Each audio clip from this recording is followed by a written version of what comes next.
So, John Petett, head coach of the Monroe County Falcon football team. How many years? I didn't mean to interrupt you, but No, how you're many fine. I just completed my 30th year as a coaching in Get Monroe outta County, here. Monroe County school system, and 18 years as a head coach. Of course, I took a break there. Coach Murphy came in and coached for 4 years, so took a break. And I was assistant for 4 years under Fred Harbison, assistant for 4 years under John Myers, and then assistant for Coach Murphy for 3 years. So, there's 11 years, and I coached middle school for 1. So 12 years as an assistant, and then 18 as the head coach here. So 30 years so far, and got a couple left in me, and then I'm going to hand it off to somebody else, Ben. Yeah, we were talking about it. We thought you had we thought you had 20, but 18 close enough. Yeah. All right. So, I was surprised when you said you wanted to come on here, to be honest with you. Why? Why would that surprise you? But I didn't think that you would be too interested in getting behind a microphone. But I'm glad you did, and I'm glad you let me know. Yeah. And this will be the first, not really an answer to a previous podcast that I had, but I know inspiration come from a podcast that I previously had with Jackson. So, I have some I have some questions myself that tie back to his, not to his podcast directly in the sense like about it, but the same questions I asked him. But then I also have a huge list of questions that others have sent in since they knew that you were going to be on here. All right. So, and these are going to be in no particular order. Is there anything that you want people to know about you, or any kind of history or anything that you want to give before, or do you want to just dive into it? No, I mean, I'm good to dive into it. I mean, it's when you coach for 30 years at the same place, pretty much everybody knows, the history of you or your program. So, it's pretty cut and dried. Yeah. So, well, you talked about 30 years. So this will be the first question is, how has the game evolved, high school football? How has it evolved from prior to 2010 to now? Well, man, it's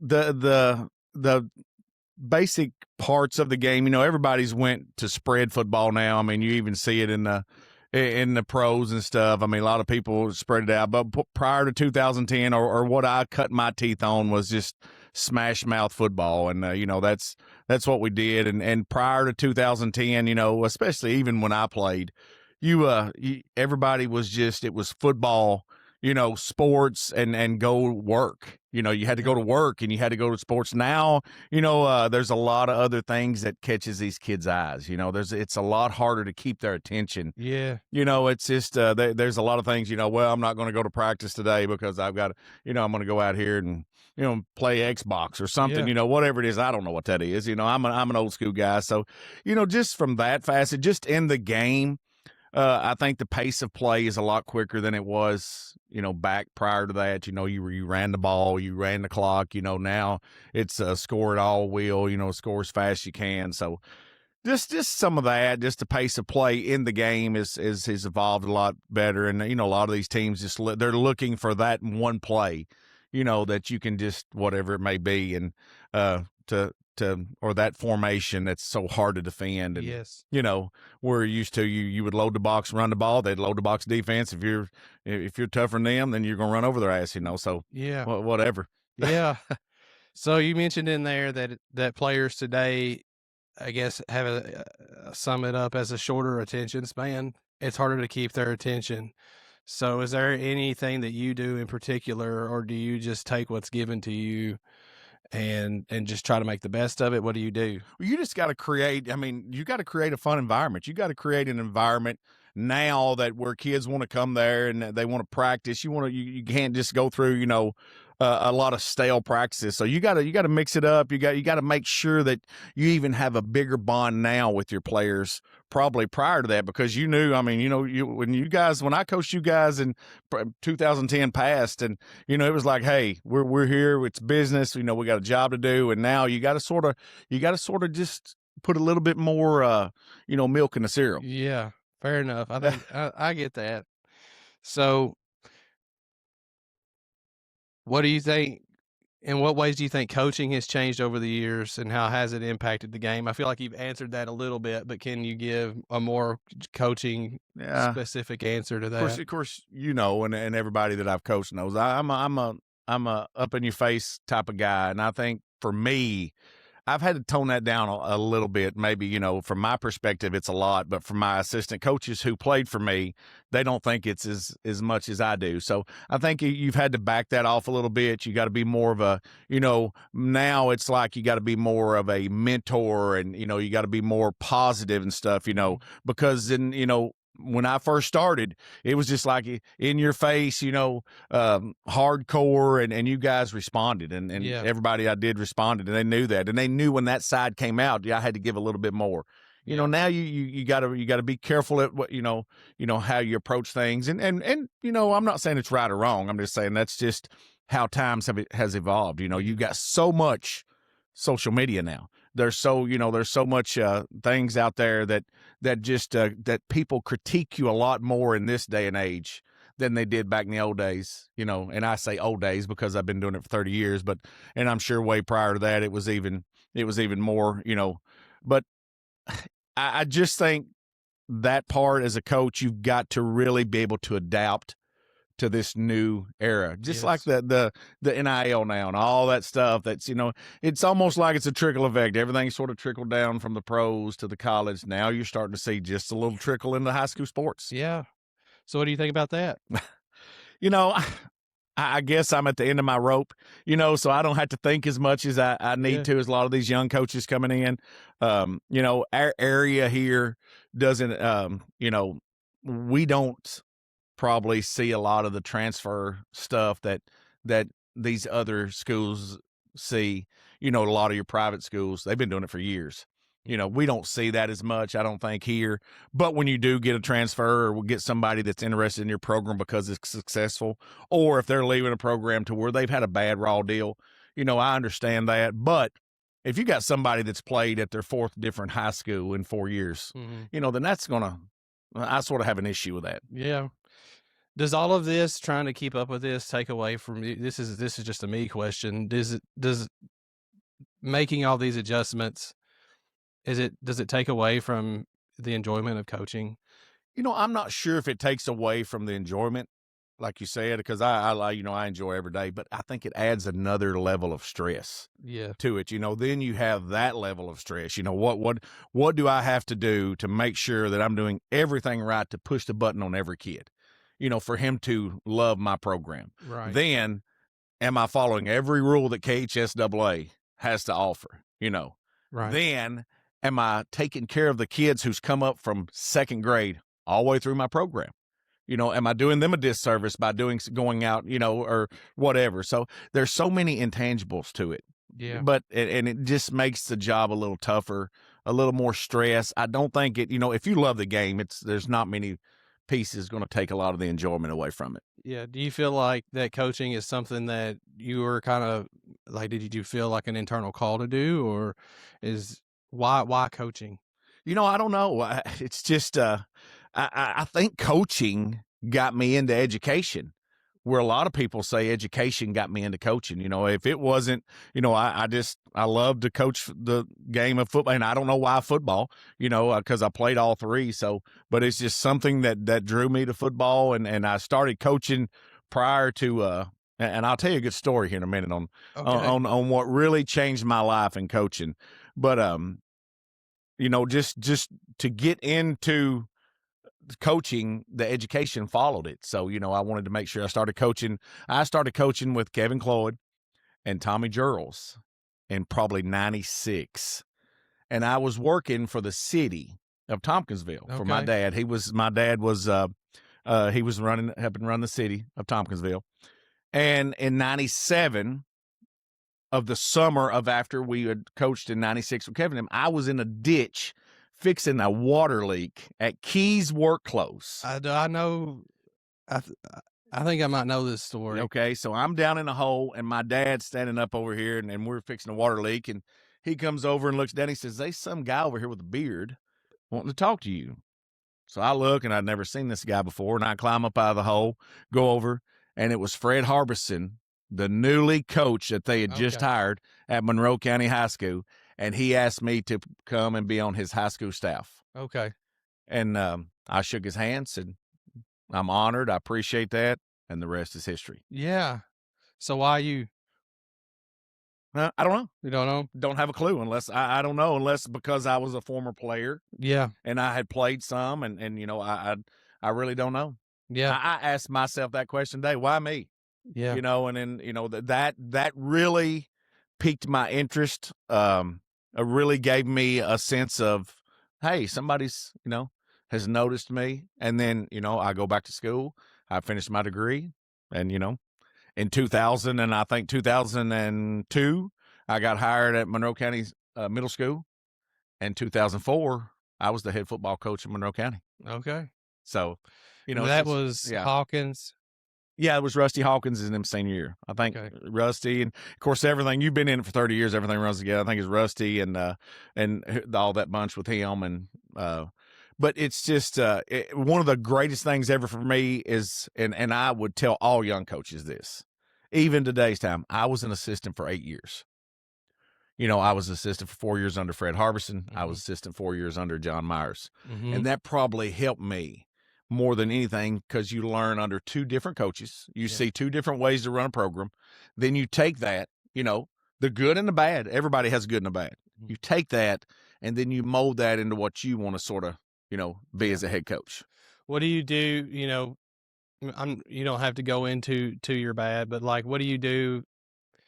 Did you ever have the bad and think, oh, this is it, this is the real? Because I think that's what players today, and I think that's what people today struggle with, is they see the good and the bad, but then they have the bad and they think, oh, this is the real. And so what is it like to take the good and the bad and instead of focusing only on the bad and just like, oh, this is just a learning? Does that make sense? Yeah, it does. And for example, I mean, you know, when I first started, you know, my first year we were 3-7. You know, then we made a 100% turnaround. We were 7-4 in my next year. Then we won the district in 06, the regular season. It was the regular season district. We win the district in 06, and we get beat first round by a team we just beat 19-0 by Glasgow. They beat us first round district as district champs. Were hosted. So, you know, you have the good the whole season, and then you take the bad and you haven't won game. So you have to take that and channel that. And then, you know, there's been times then the following year after that, I think we were 2-9. Oh yeah. And we were devastated with injuries, and, you know, and on, hey, listen, I coach in a small town, you know, and you know that, and you know how everything is in rural communities, you know, and I had people come up and say, hey, if you don't win this year, you need to hang it up. And you have to take that and you have to take that, and you have to respect what they're saying. Yeah. You know, you got to, as a coach and knowing what's going on, you got to respect that, you know, because those people's been there, you know, they're like, hey, my ass needs to win. You know, we got to win some games. What am I doing wrong? And that's when you go and you have a gut check and you talk to some people that's really close to you in your circle and say, hey, you know, what is some advice you would give me? You know, I've only been doing this for 4 or 5 years. What is some advice? And then you take that advice, and then all of a sudden, you know, bam, you've had, you know, we had a run there from 2008, 2012 that was unheard of here. Exactly. You know, and I think that run right there defined my coaching career.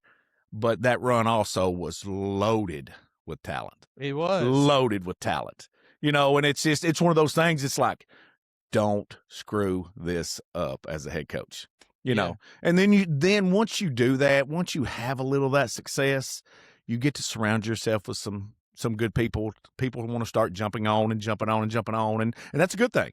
That's a great thing. And then all of a sudden you look and, you know, 10 years have passed, and, you know, you've built a pretty good, successful football program. Did the pressure to perform well? What was it like going from 2018 to the 2019? Did you have a pressure to perform well again? Like, I have to keep this up, or what was that like for you? To me, it was like a snowball going downhill. You just, you knew what you had. You'd been there. You knew how everybody else around you was going to be. And it was like, hey, you know, we're going to be, I think this success is going to be here for a while. And that was one of those, is like, you know, there wasn't no negative thoughts at all. Once you hit that 12, go to the semi-state, play the heck out of a team that had just won a state championship. You take one player off that team. Metcalf probably has a state championship. Yeah. They got beat that year at home to them with a really good team. Then we get beat 2 years in a row to Antonio Andrews. Yeah. You sort of just filter him out. Maybe 2 rural schools here in South Central Kentucky have 2 state championships, maybe 3. Yeah. So it's one of those you said, well, no, we've been there, we've done this, we broke the ice. And now it's just like, I don't know if this train can be stopped. Yeah. And it was pretty fun. Pretty fun to be part of.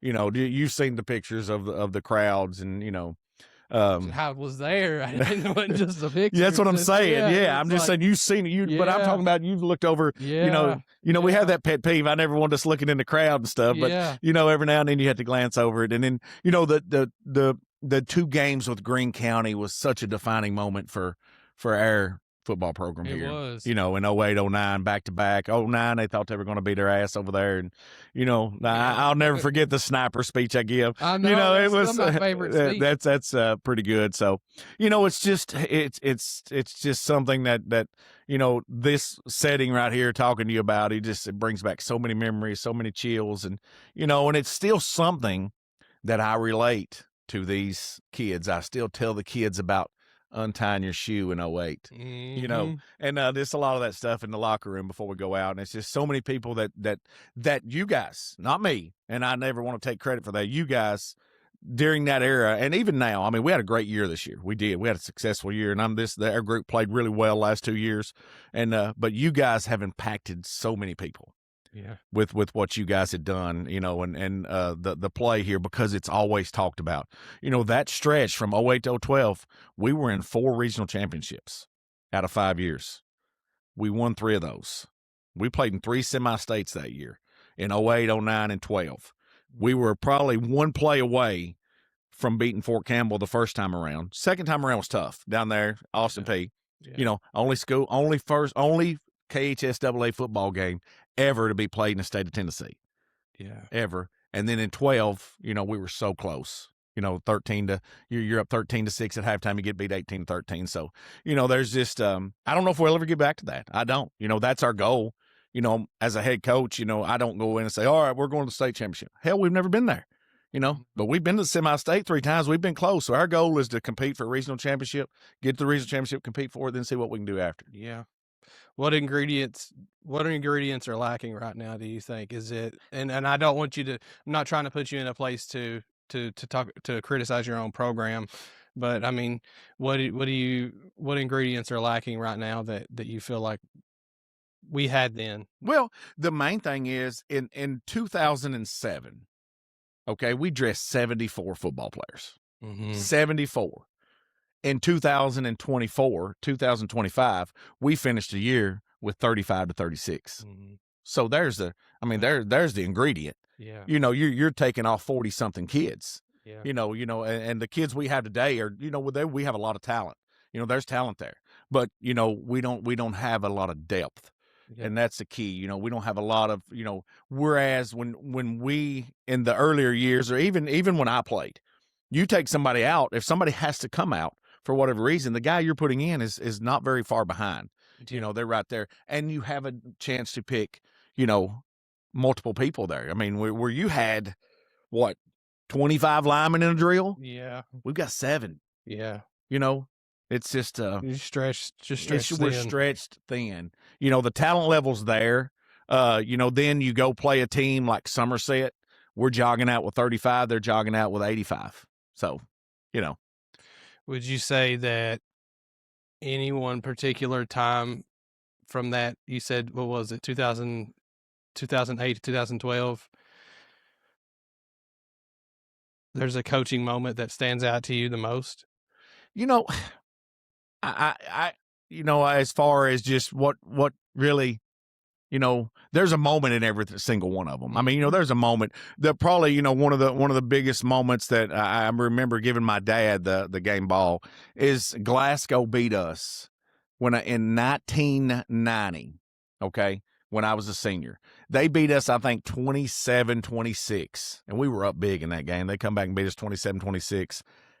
And the first time me as a head coach, just as a head coach, my first ever win over Glasgow, we beat them 27-26. So, you know, that was a game when I lost in 1990, or we lost in 1990. My dad really took that one to heart. You know, that hurt him some. And then it was funny that we won that game, 27-26, first time I ever beat Glasgow. So I gave him the game football, you know, over that. I thought that was pretty neat. You know, then the 08, you know, the 08 game where the safety in the end zone. Yeah, you know, absolutely. Was absolutely. one of the biggest defining moments. And not only that, something that stands out in that game is Joseph Eaton tips the ball. Neil Wilson intercepts it. Yes.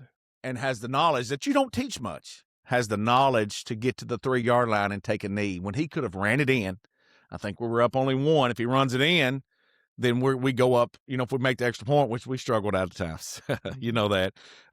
If he makes the extra point, whatever, we go up 8, we had to kick off, then he got a chance. So he takes a knee, he slides down to 3, we knee it out, ball game's over. Yeah. You know, just what an amazing game. I think that really jump-started. And you just look at that momentum, even the years that you know, that era right through there, you know, even 06 when we won the district championship, the outright district, you just sort of take that, you know, take it in with you. Even if you want to go back to 07, I went for 2 in 2005 against Caldwell County. We scored right at the end, went for 2. I'll never forget it.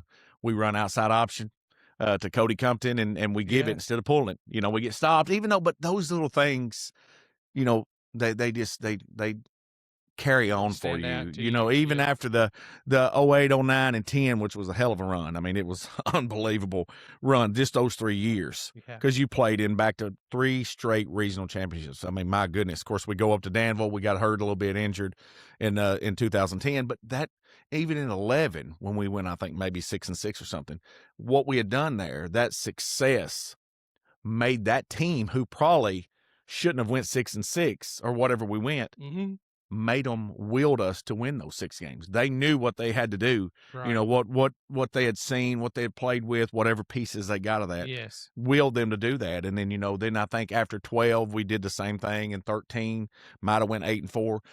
Probably some of my best coaching jobs were the ones that where we did go 6-6, 8-4, you know, 5 and whatever, because we had so much talent on those good teams that I just didn't need to screw it up. You know, it's like, hey, don't screw this up. Let these kids go. You know, they can play. They know, you know, they knew sets and how to get in defenses. And just like in 2009 at Greene County when we run the Wildcat. I mean, you know, just get out of the way, call a play, you know. And here's how I tell people how smart I was being. You know, everybody's like, oh, my God, you know, outside option, call it at the line. You know, that's one of the greatest plays ever. You know, you guys, they could go up and they'd call the play and they'd think, oh man, great play. And hell, the kids were calling it. You know what I mean? So, so what, don't try all these. And my advice would be to all these young coaches is don't overthink this. So what's it like?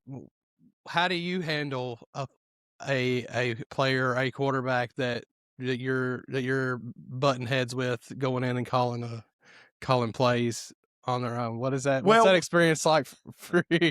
What's that experience like for you? We don't have the most competitive person that the button heads most ever was me and Jackson Art. I mean, he was the most. You know how that was. He was he was very most competitive quarterback I've ever, as far as just, you know, matching wits of me on the field versus that.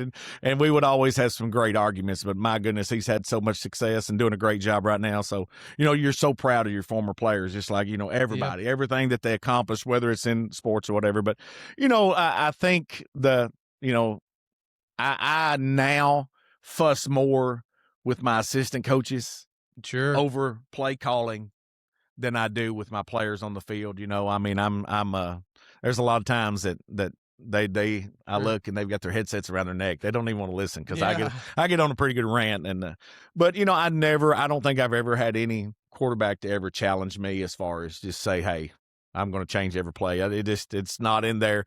You know, it's just, I think the respect level there across the board never has been an issue, you know, and I've had some really good quarterbacks. Yes. Some really good quarterbacks, you know, that's been phenomenal. So how do you handle like assistant, like how do you balance letting them make decisions versus, your head coach, you don't like the decision they've made? Like, at what point do you step in? Do you say anything? Do you completely override them? Like, how do you handle that? Well, the first thing, I want my coaches to coach. Mhm. I don't want to be undermined, and I definitely don't want to undermine them because that's part of you just have to build that bond, just like you do with your players. You can rip your players and stuff, but you got to pick and choose when you're with your coaches. I just don't. There's times. I mean, There's times that I'm going to go off, but I'm hoping it's volume through a headset. I don't really want to show my coaches up on the field. I have at times, and I went back and apologized for that. But because of the heat of the moment. But you try to work all that out on Sunday and through the week, and the game's played Sunday through Thursday. And then you're just going out and trying to perform and trying not to screw things up, and hopefully that there may be a call here or there that's important, But just for example, this year against Webb Du Bois, we're like, hey, we get the ball back, as a group, we're driving this down. We're going to decide on the 20 going in that we're going for 2 to win this game. We're not going to decide. We're not going to get there and say, all right, we're going to draw straws to see if we want to go for 2. No, we knew that going down, and then we get to the end and everybody's like, gosh, I can't believe we went for 2 and done it. That's huge, whatever, blah, blah, blah. That takes a lot of, guts, but we'd already decided that as a staff, Right. and that's a good thing about it. I want their input. So A lot of, huh? Pre-planning? Yeah. I mean, I think it's a great thing. And your coaches are going to coach better for you. I'll promise you this, when they know they have some input. If they don't, if they're just there just to be a babysitter to somebody or not, you're not gonna learn. And hell, listen, I'm coaching 3 more years, if healthy, lucky, and I'm done. So somebody has to take this program over, and it's not like 2016 or 15, whatever, when I quit. I'm not coming back. I'm done in 3 years. So you want somebody to be able to learn, and there's a lot of stuff to it. There is a lot. It's tough. Is there how much you may have kind of answered this already, but like how much effort are you giving, and are you raising them up, or are you just giving them the opportunity to grow and hoping that they observe? Like how hands-on are you in growing your assistant coaches? You're very, just like JV games. I don't get on the sidelines. I want them to run this. I want them to run the whole thing, the warm ups through the whole game planning. I want them to be able to do everything, whatever the officials are doing, handle the officials. Parents in the crowd screaming, hollering, cussing. I want them to be able to handle all that. How do you balance that? How do you channel that? What's your emotions when things are bad? What's your emotions when you're approached by somebody? There's so many different things to handle that you have to do as a head coach. What is basic priority, and what's stuff that you really don't even need to worry about. Yes. Just brush off. You got to be able to handle that. What are kids doing, prior to a game? What are kids doing after a game? How's their schoolwork? How's all that? This is stuff you just don't show up on Friday night. That's the easy part. Yes. That is so easy as a coach. I could go, and if they just wanted me on Friday nights, I could, go in, feel like I was beneficial, and walk out and put my polo shirt on and, prance around in front of the crowds. And hell yeah, this. Yeah. But shit, all the work goes, man. It's through the week. There's so much to balance. And then once they see this, and you let them see this, and you let them join in on decisions that are very important to your program, and you ask them what they think. Then when you ask them what they think, why? That's what somebody should always ask. If I ask you, who's the best team, who's the best player to ever play, and you say so and so, I'm gonna say why. Wow. You tell me why, Yeah. and then I'm gonna say you still haven't convinced me. So there's a lot of things that goes into that. It's tough. Even it's high school. I mean, even running a little league, pee-wee basketball team's tough to do it the right way because there's so many things to balance. And this day and time, with the parent involvement, it's is that something that's changed? I think so. I think it has. And here's how I'm going to tell you that's changed. My dad never came to a practice in 90. He never watched a practice. He never asked me during the week. And I'm not saying, hey, he was a sports guru, but he never, mentioned practice or nothing. At 20 minutes till 7, he showed up and went to the game. And whatever he's seen, the product he's seen during those 2 hours, he would question and say, "Hey, now why are we doing this, this, and this?" He would ask me that, and we would talk about that. Nowadays, and I'm not saying it's right or wrong, but nowadays, you have people watching practice. You have people, everything's filmed, everything's videoed, everything, so there's a lot of more hands-on. And I'm not saying that's right or wrong. I'm just saying there's a lot more, it's another layer, that stress that you were talking about earlier that you have to be aware of. And anybody can sit and watch my practice any day. I don't care. You remember how we used to practice out in the middle of the three schools, the two schools in the wellness center there. I mean, we would have people walk around the track while ranting and raving and coaching. So, but it's just, I think, there's a lot more, and we just went and played the game. We didn't, if we got on it, if we were jumped on at practice playing, we didn't care. That was part of it. Right. Because you had to go somewhere and work that night and get ready to go to school the next morning, just go. So it's there's a lot of different things, and it's just the whole society has changed. The whole society's evolved into that, and that. But it's it doesn't make it right or wrong. But you asked me what the difference is. There is a difference. Yeah. Well, I think too, I think parenting in and of itself has changed, and I think the parents, like just thinking back to when we practiced, and the players and their parents, they all had an understanding that football was.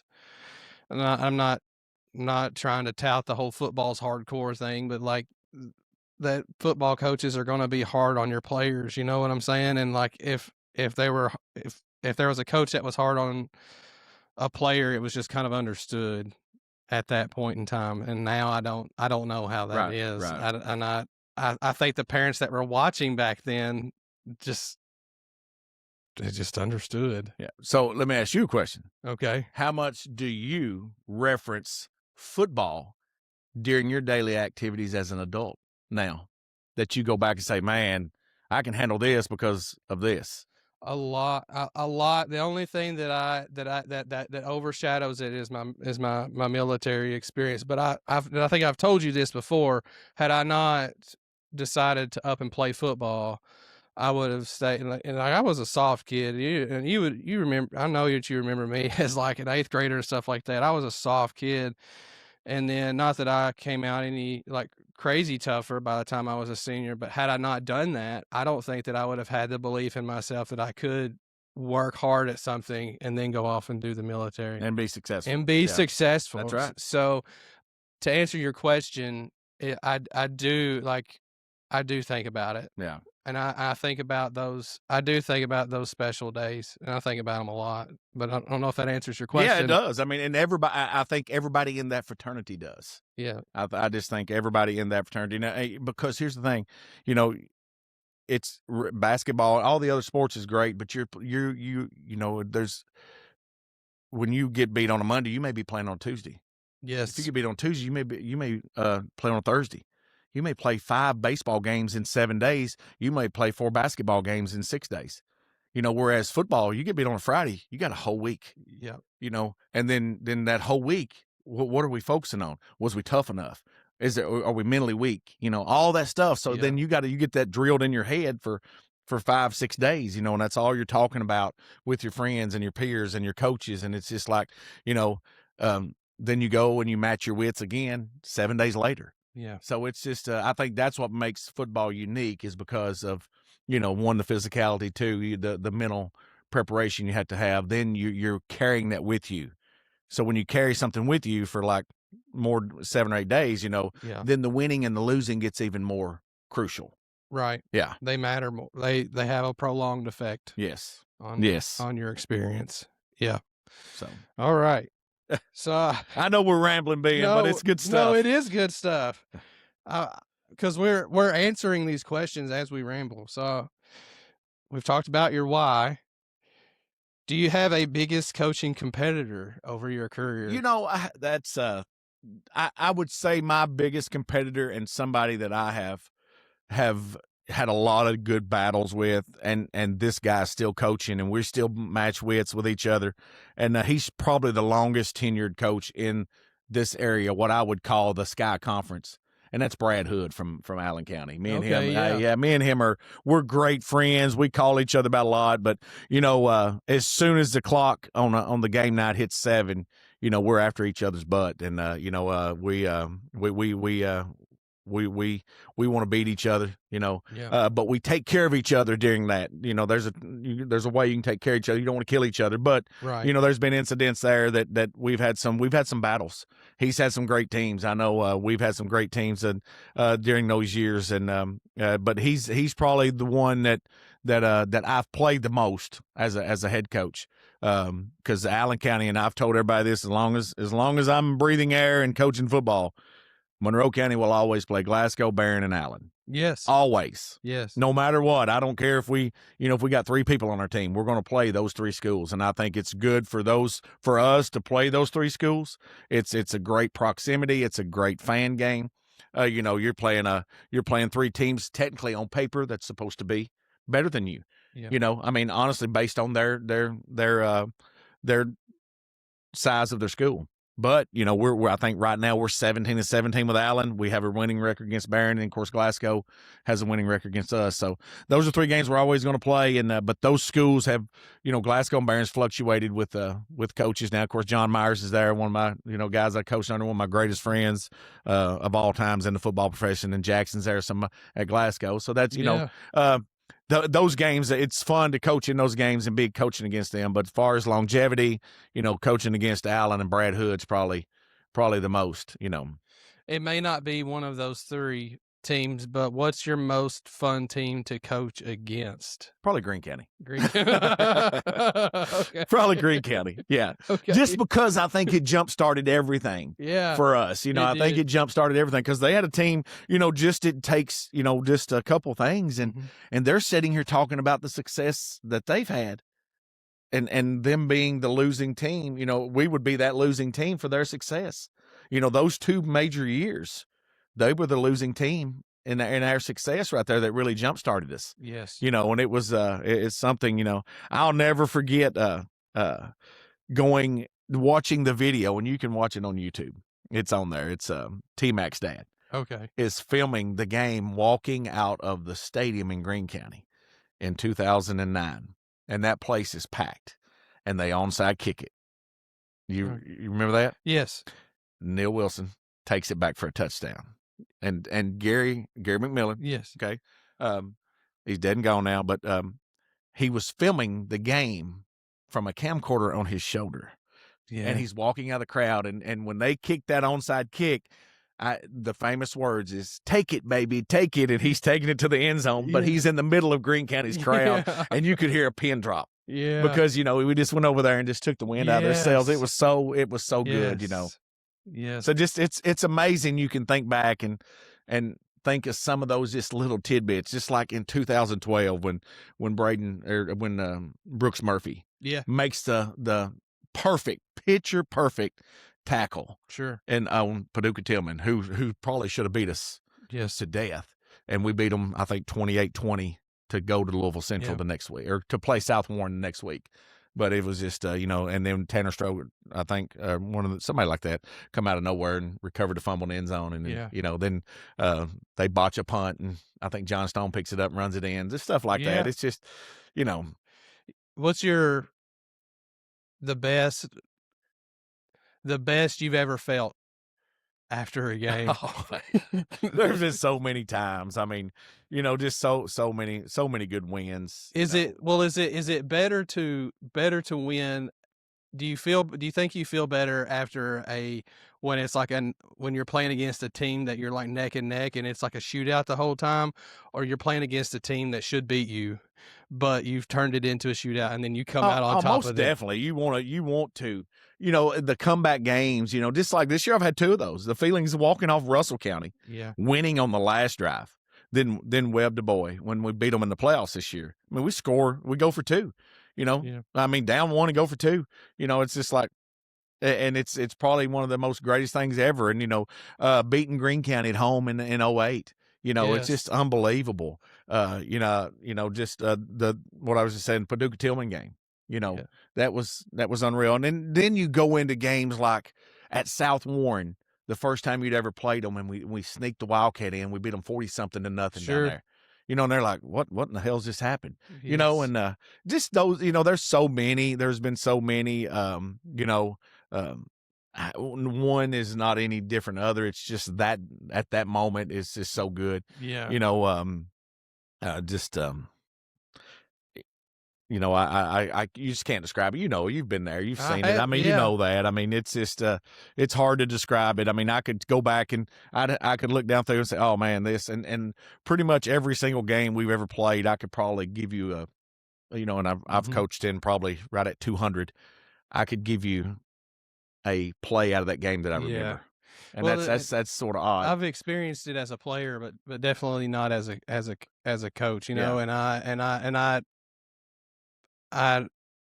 That's what I want to know is what the perspective is like as a coach. I'm sure it feels just as good and just as like you feel just as involved and everything. I want to think back to, this is a not good memory, but this is the Greene County 2009, our first game against them, and we lost. Was it 21-14?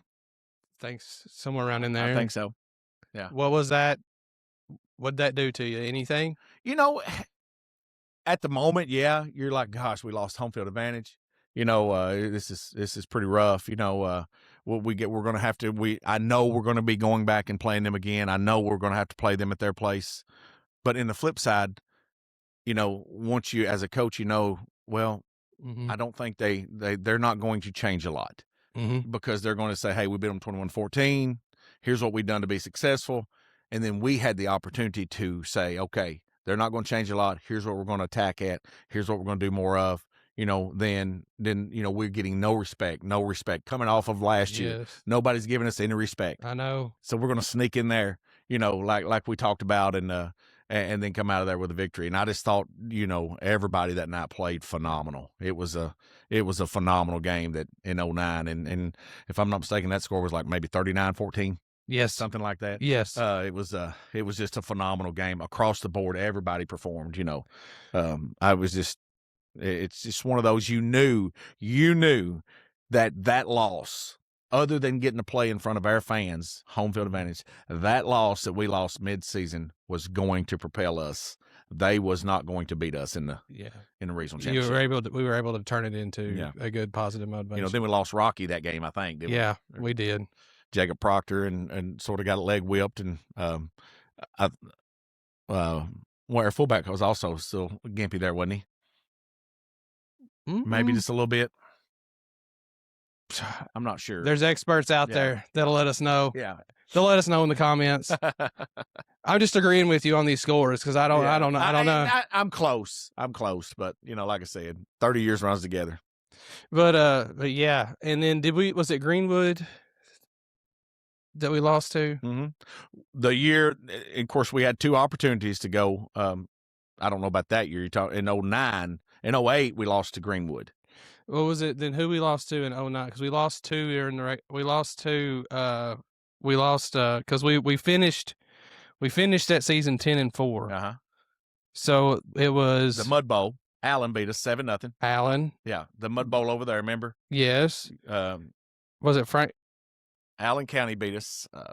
Greene County beat us at home. Yes, that's two. Somebody else beat us at home, I thought. So too. we would have been 7-3 regular season, because the fourth loss was at Fort Campbell. Well, the reason I bring it up is, you know, my mind goes to that, you know, that mental defense of we had some bad we had some bad calls that game against. So, you know, what does that do for you psychologically? Like, if you know that if you're playing a game and you can just tell, like do you ever suspect the refs aren't on your side? You know, you have to suspect that every game. You know, we go in every game, and during that time in my career, I've changed a little bit, but during that time, I mean, I would wear them out at times if I seen, you know, and we would get some. Sometimes it would help, sometimes it wouldn't. Sometimes I got a little, you know, overboard with wearing them out, and you know, speaking my mind there, I guess, you know, with probably just a little bit of profanity. Yeah, you know? Just a little for emphasis. But, you know, you just can't, you don't want to take away from the talent you have on the field. Yeah. And that would be some of my advice. Don't get caught up in what the officials are doing. Don't get caught up in how good a coach you think you are. Put all your faith and put some confidence and positive reinforcement into your team. Let them perform and just let them do their thing. And they're eventually, put them in the correct situations. Don't don't go out and say, hey, we're going to throw it all over the damn field and not have and just with no initiative of what you're going to do. So, have a good game plan and go and let your best players execute it. Yeah. So, and it's simple game. It's simple, block and tackle. Don't be stupid. Don't make stupid penalties and, make your extra points. Just know your role. Yes, just know your role. I love that as a lineman, because all I needed to know, it was super simple, was if somebody's running the ball, who's running it, what hole are they going? Because then I know which way to block. Protect your inside. Yeah. And don't worry about it. And that's it. And don't worry about it. And, and block and until the whistle blows. Yeah. And don't get a stupid holding call, especially 50 and in. So don't ruin the drive. You know what I'm saying? So it's and a lot of times, a lot of coaches and, including me at times, especially when I was younger, you don't want to get your team and put your team in a bad situation. Don't get them behind the sticks over something stupid. Get the play call in. Don't be sitting there at 3rd and 2 and get a friggin' delay a game. Yeah. That's your fault as a coach. And I've done that before. And, don't put yourself in 3rd and 7. I'm a pretty damn good coach at 3rd and 3. Yeah. I like that. I'll take 3rd and 3 all day long. But, sure. 3rd and 11, 3rd and 12, I tend to struggle a little bit. Yeah. So it's not a good position. Yeah, to be I'll take the old saying is 3 yards in a cloud of dust, and that last one I can sort of sneak a yard out. So that's a good thing about it. I think that makes your kids a lot tougher when you play some of this smash mouth football and just makes you mentally tough. And so when you get into these situations, it's not as panicky as some teams panic. Sure. All right. So, top 5 athletes that you've coached. I can't answer that. Yeah, I can't You because can. I honestly, I have tiers and there's so many. I mean, there is. I and my assistant coaches and David White would say the same thing. They're the plethora of talent that has come through since in our tenure has been unbelievable. I mean, just unbelievable. And I'm not going to start naming names because I would leave somebody out. I would. I'll let you name the names and I'll say, hell yeah. I know that. And I know, the players that we've had, but I mean, it's just, they're unbelievable. Can you do top 5 teams? I could probably do top 5 teams because I think I would probably throw 6 in there. Now, you're talking about just when I coached, right? Sure. Just when I coached. Yes, just the best team ever is 1990 when I was a senior. Ever in Monroe County history. Okay. All right, that's the best team ever. And before we leave, I want you to talk about that team. No, the team you're talking about is 89. The team I was a senior in 90. Okay. But that's the best team ever. That's, you always have to stick with your team. My 2 favorite players I've ever coached are my 2 boys. Curtis and Jameson, without a doubt. That's my 2 favorite players I ever coached. One of them I was assistant, one of them I was a head coach. So that's the bottom line. But the talent from 2004 and even back when I was an assistant I'm blown away by it. It's just unreal. Every 2 years squads there has somebody that could have played at the next level. Sure. And that's pretty impressive, and I'm going to let you name some here in a minute, but I'm going to give you the top 5 teams. I'm not going to give them any order, but my first district championship ever was 06. Okay. That team was 06. And I'm just saying that was the first district championship. Sure. Then 08, 09, 2010. Those 3 teams, that 3 run there was played in 3 regional championships. 08, 09 won it. 2012, was now are these tiered or are these just an all? I'm just telling you. I'll go back and tier them if you want me to. You don't have. I mean, the bottom line, is looking on success and say 08, 09, and 12. Yeah. Okay. Then your argument is who's going to be the best there. I'm not. It's not my argument, but it is. It's not me.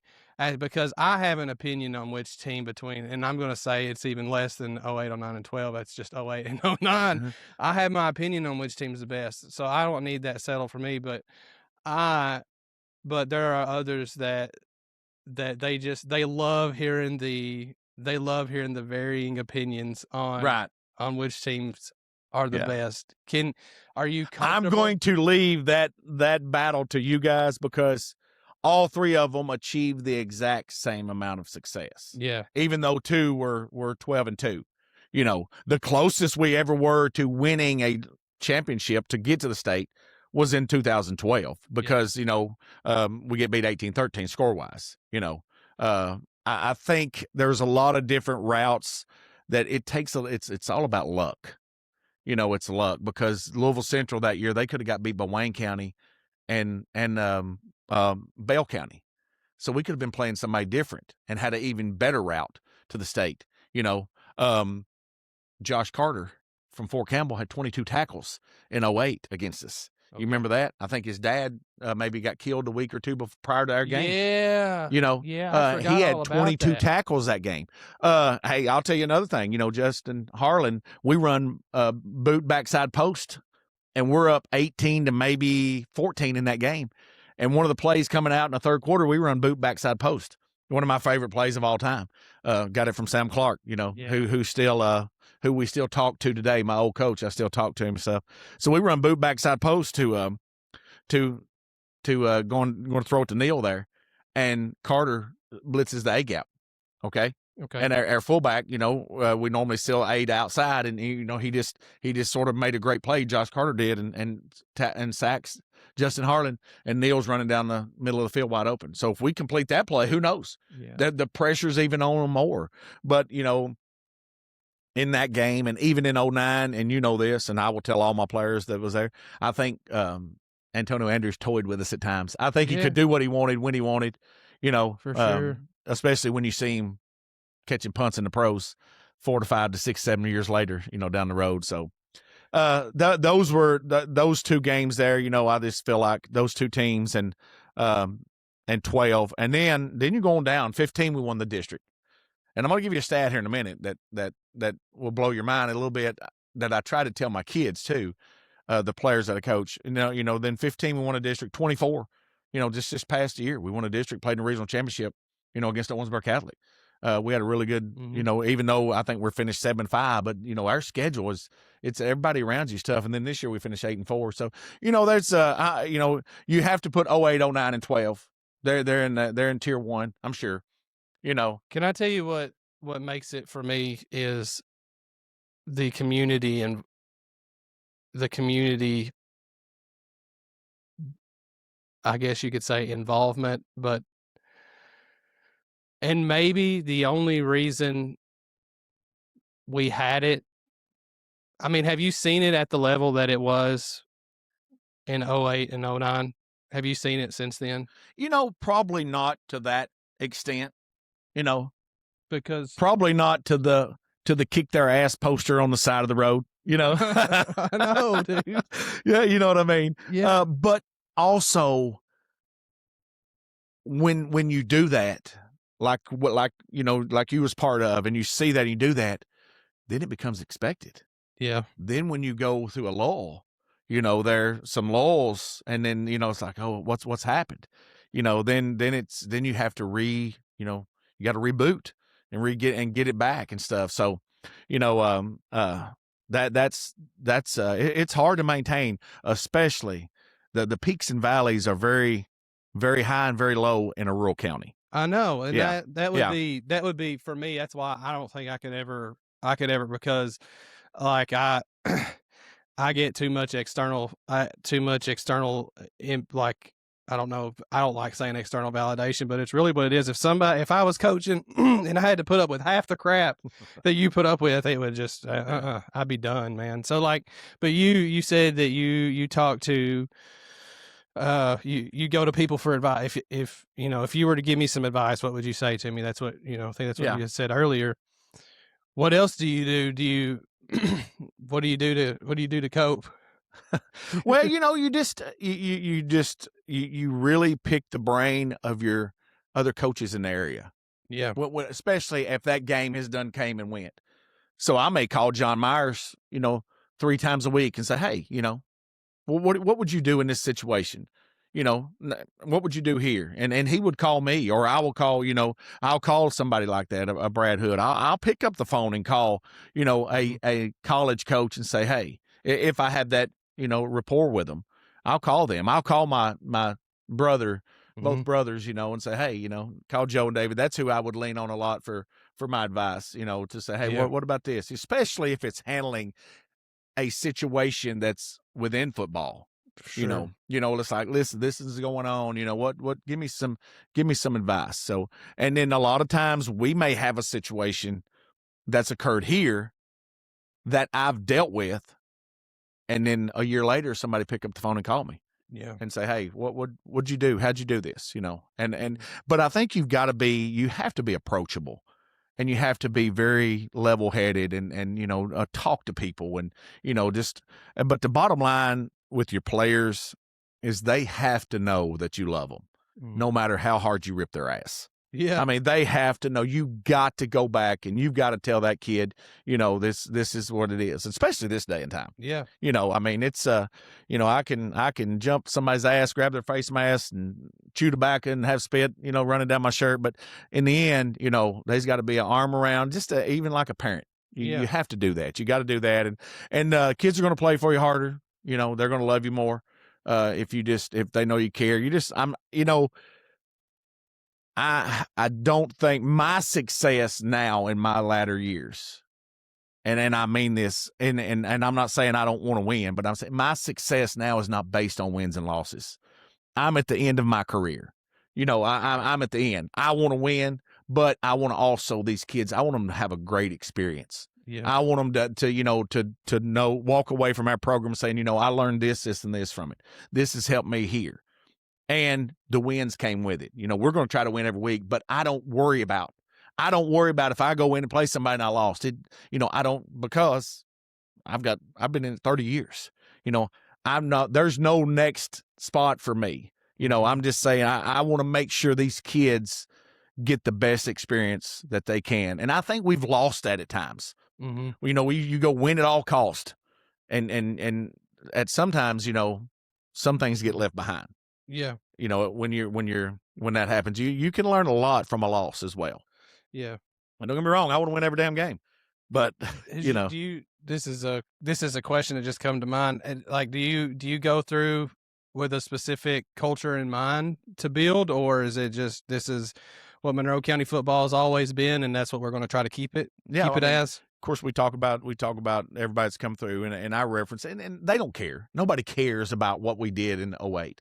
Except us. I do. That's what I'm saying. Yeah. 09, except us. But it's hard to convince somebody in 2025 that it matters. That 08 mattered until you start laying and looking at those blocks that's been laid, and look at those records, and then tell those kids, you're going to be compared.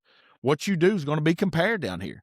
Mm-hmm. And what I was going to give you a stat for is, since 1985 consolidation, if I'm not mistaken, there may be we've won 7 district championships since 85. So you're looking at what? 50 years? Since 85? 85 40. 25, 40 years. Yeah. So 7 district championships and 4 regional championships. 40 years. So it's hard. Yeah, and that shows you how hard it is. Yeah. And we won 3 district. We won 3 regions in 5 years. Fair enough, yeah. Yeah, and we won it in 89, 08, 09, and 12. Yeah. Okay. We won the district in 89. Max Petett won it in 94. Okay. Okay. And then we won it in 94, 06, 08. We didn't win a district in 09. Okay. See? Yep. We won it in 2012, 15, and 24. So 7 district championships in 40 years. So tell me it's not tough. It's tough. Tell me it's not tough. And 4 regional championships in 40 years. And those 2 teams. Yeah, and those 2 teams there. Yeah, I know. 2. And here's something that I really love, and I'm not an I guy, but I was part of 4 of the 4 regional championships. And 89. Yeah, 89. I was the quarterback. We won't talk about that much, but and then 08, 09, and 12, I was the head coach. And then if you want to go back before that, the last regional championship that was won was the T-ville Bears in 1982, and my brother was a senior on it. Okay. Yeah. Very interesting. And the last time a team has went to the region or has won the region in basketball was 1957, and my father was a senior on it. Dang, Petett Central. So yeah. So that's another thing that I try to, you want sports in these kids.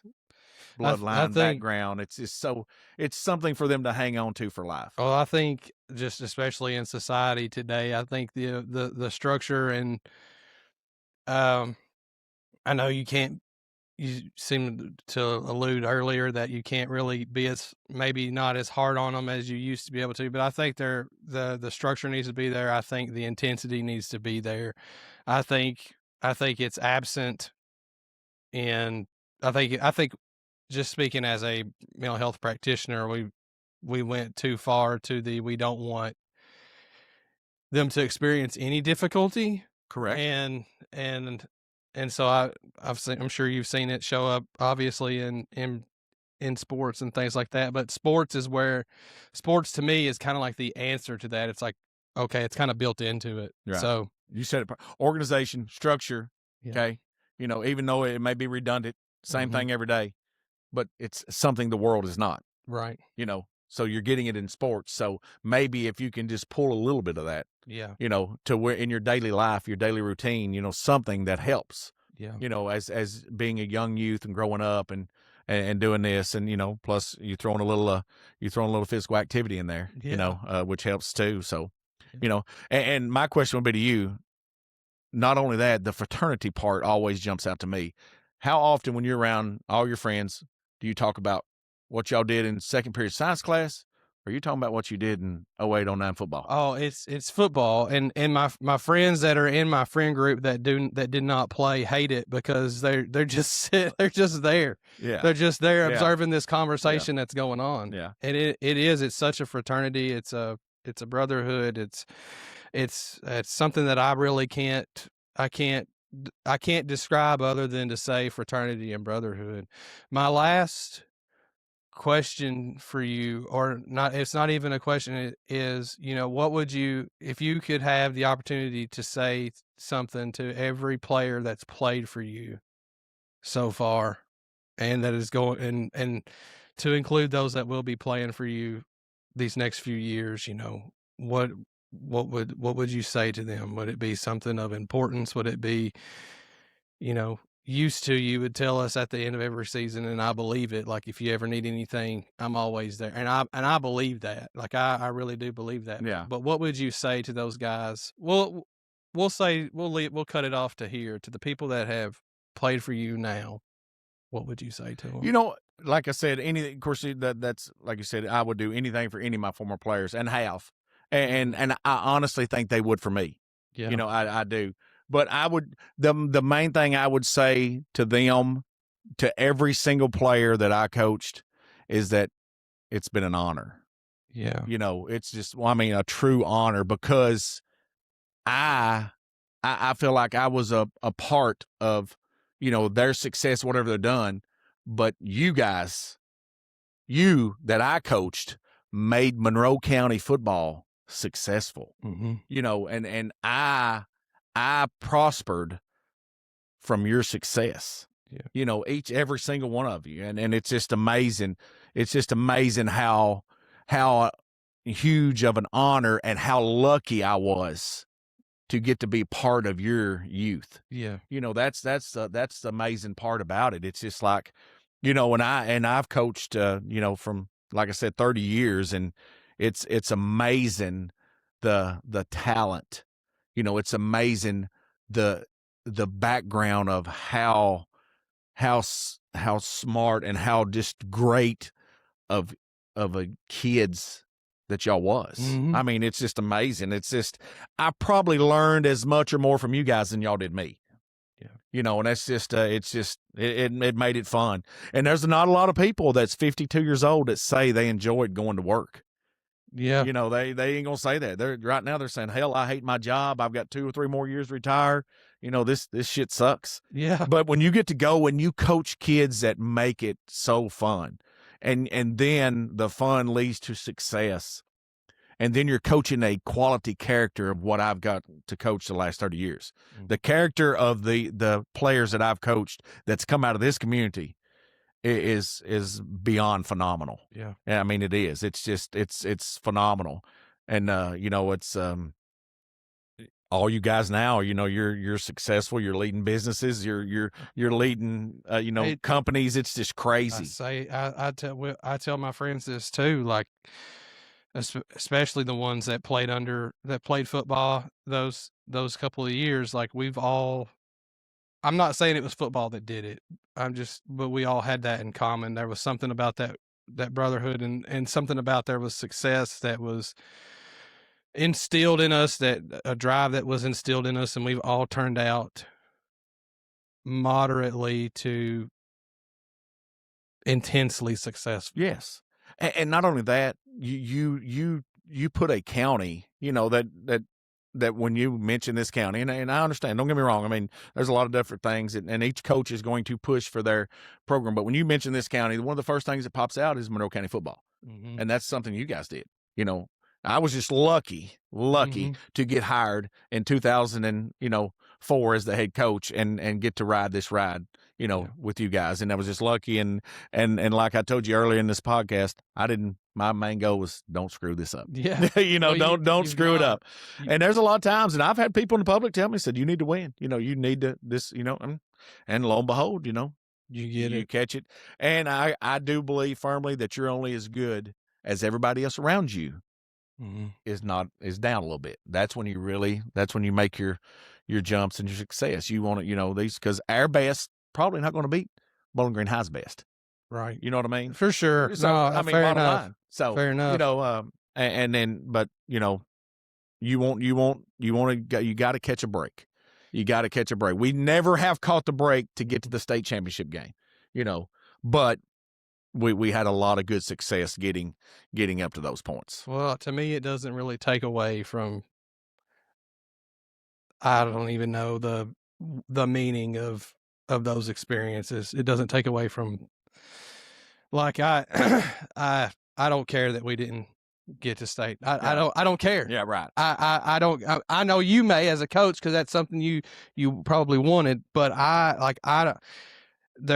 what we brought, the finished product of what we had is what mattered. Yeah. And you know, something you said was you wrote off our success, but we succeeded off your leadership. So you need to be able to give yourself some credit. I do that, but also, and we had a great coaching staff too. Yeah. You know, we had a great coaching staff. We had a great, you know, we had a great administration that let me coach the way I wanted to coach.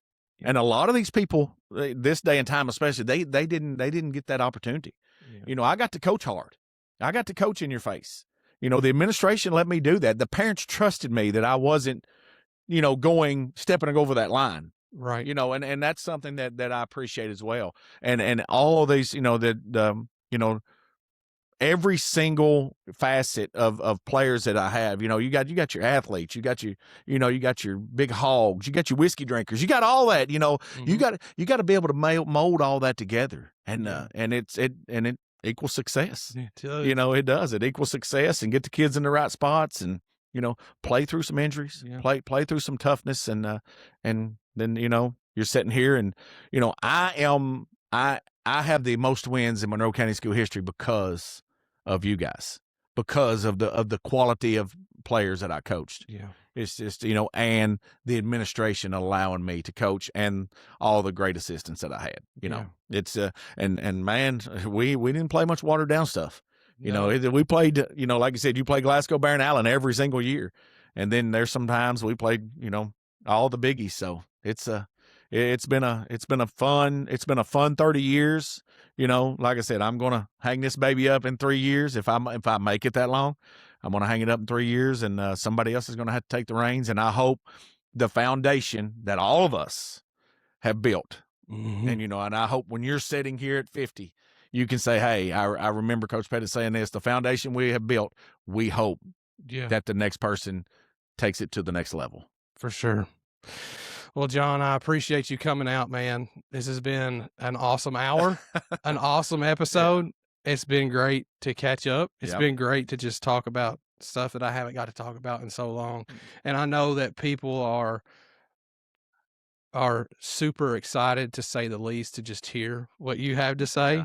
And I can't thank you enough as a coach, because I attribute, my willingness to just step out and try as a person come from you at times, and come from football, and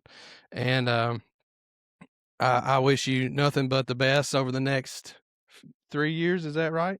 Yeah, 3 years. Well, 3 years. I'm retiring in 3 years. Everything healthy wise, and hopefully that I get the opportunity to coach for 3 more years, because we like I said, we've had some great success here the past couple of years, and 2 or 3 years, and I'm just I still love it, still enjoy it, still love competing. It's tough, it's like I said, the peaks and valleys is tough, but just there's been, I wouldn't change anything coaching Monroe County High School, and the kids that I've come across, and the players, and the debate. I want that debate to be with you guys on who's the best. All right. Well, because to me, there's no way in my career that I could narrow it down to 5 people.